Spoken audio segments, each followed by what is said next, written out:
Je pense, moi et celle, qu'il est important de vous donner le message de Maître Jésus du soir, du 23 novembre 2014. Parce qu'il explique, il introduit la prophétie d'Ange Gabriel. Maître Jésus, tu as fait ce qu'il fallait, où il parle des écrits de LM et de notre acte, l'urgence. Il est resté dans le passé et parle de l'immuable, là où nous, Christ présent, élevons pas à pas l'humanité. Si cela avait été si efficace, l'Inde l'aurait déjà réactivé dans son énergie de l'instant.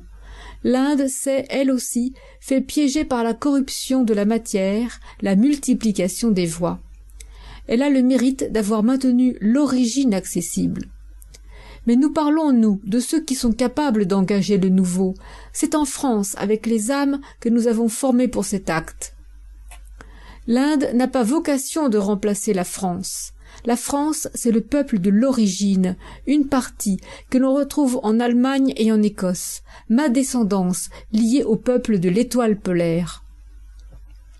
L'Inde a vécu le même processus, mais l'origine est le peuple de l'étoile polaire, le peuple de l'origine.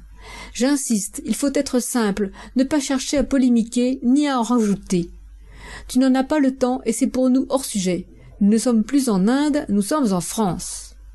Si les hommes ne comprennent pas que le plan s'écrit en France, dans les triangles que tu as donnés, guérison de la France et de la guérison du monde, ou triangle des Devas, Lourdes, Orcival, Kérésinène, et triangle passé, présent, futur, Syrie, ONU Genève, Centrafrique, il n'y aura pas de paix rapidement.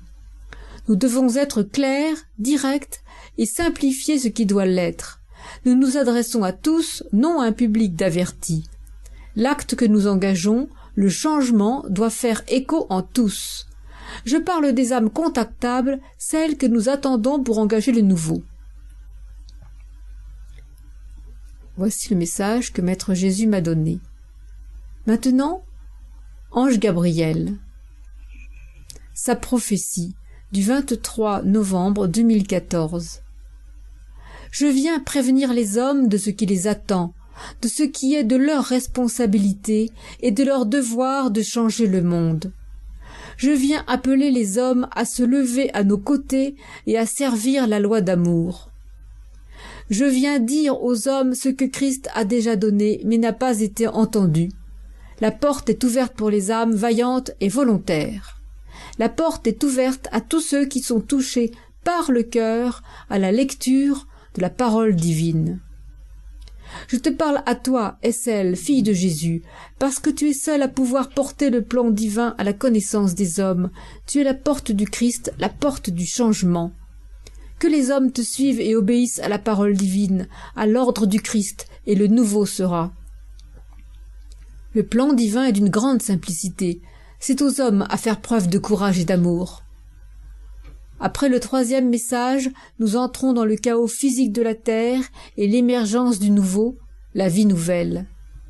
Ma présence est avertissement aux hommes et éclairement du plan. Je montre la voie. Il n'y a qu'une voie, celle du bien, de la loi juste, de la parole d'amour, de l'acte divin. Demain sera le dernier message avant la fin du temps matérialiste. Je reviendrai parler du temps nouveau qui s'élève en même temps que le passé disparaît. Celui qui a foi en nous, en Christ, est sauvé. Je suis l'annonciateur, je parle au nom de tous. Lorsque l'homme se sera détaché de la matière, il n'y aura plus de souffrance. Ange Gabriel m'a donné ce message le 23 novembre 2014. Il y en a un que je vous donne dans le prochain audio.